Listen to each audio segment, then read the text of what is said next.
This is the story of a girl who finally took the courage to leave her life behind to discover the world and herself. That girl is me.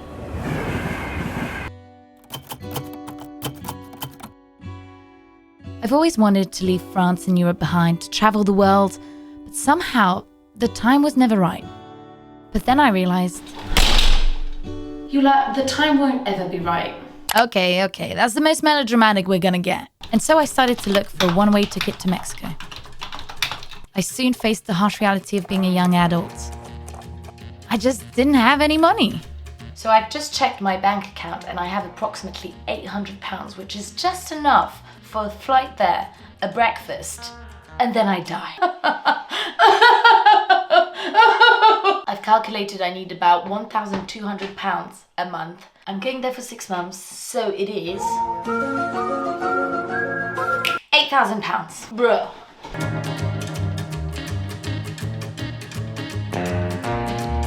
I started counting my expenses. I stopped eating out.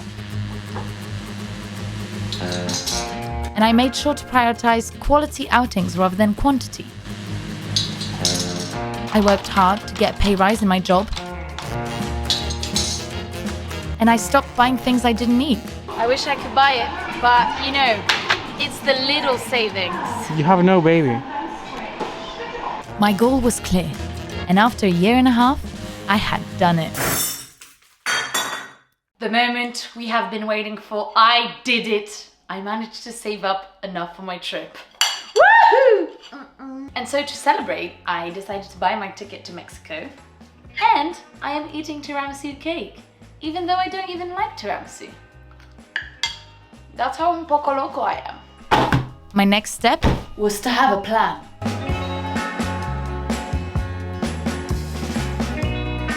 My plan was specific enough to know what direction I was going in, but vague enough to be spontaneous along the way.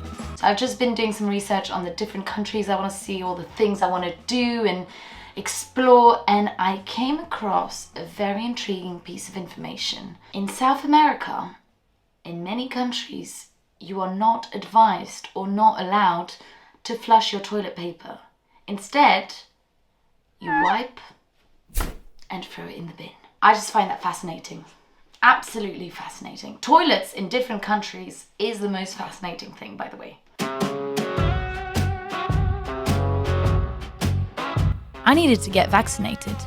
So 10-minute drive to the pharmacy.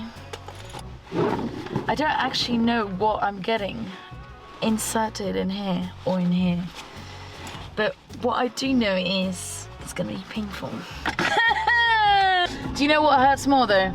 Dying from tetanus.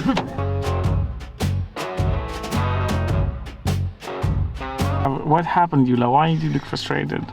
We waited half an hour just to be told, oh, sorry, you're no longer 25? I can't do it. So I had to look for a new place that could do my vaccines. On our way there, I also decided to complain. A lot. What is this system? Oh, sorry, you're not in the window to get your vaccine. Right, so do I just die now? Like COVID vaccine, it was the easiest thing to get. No one, there was no question about it. But anything else, it's very difficult. I then had to parallel park, which we all know I'm great at. That's not good. Thankfully, I had a bit of help. Can you park it? Je voulais savoir si vous faites des vaccins, si c'est possible. Oui, on en fait. Pour des adultes? Non, pas des enfants. Par contre, vous avez le centre de santé. Wait, let's see if this will take me. Okay. Unfortunately, my second attempt also failed. Well, I am jobless. Today did not work out. Maybe I'll try again tomorrow or next week. We'll see.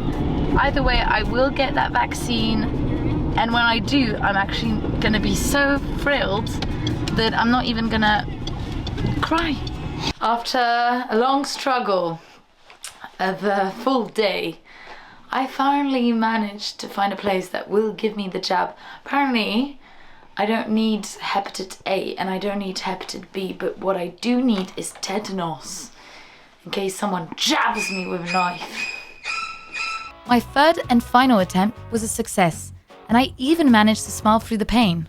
I then had to get my insurance and paperwork done. To be honest, this trip requires a lot of computer work, like nearly as much as an office job. I'm currently looking at the visas that I need. I didn't know to what extent the French passport is powerful. I don't need a visa to Mexico. I don't need a visa to Colombia. Do I need a visa to Peru? Probably not. In my mind, I thought I was gonna need, 6, 7 visas. Turns out, I don't even need one. Then I guess that's done. As the date to my trip was getting closer, I realized I had forgotten one very important factor. I don't speak any Spanish.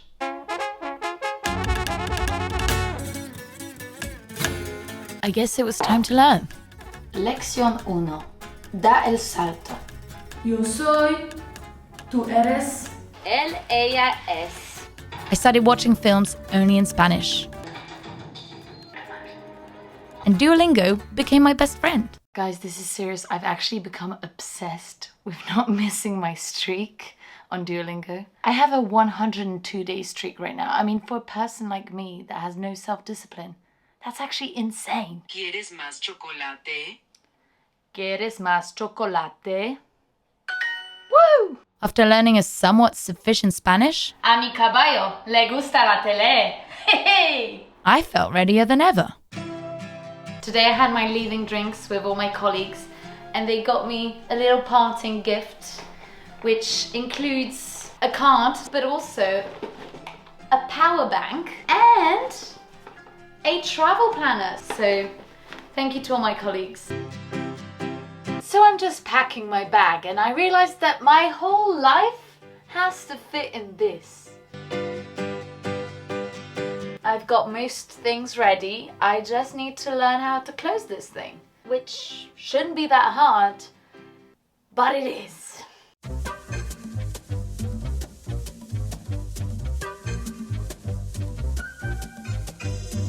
I've had to make some really hard choices of what do I take, what do I not take. One of the hardest things is to know that I have to leave all my plants behind because I know that they will die. Okay, who am I kidding? They're already dead.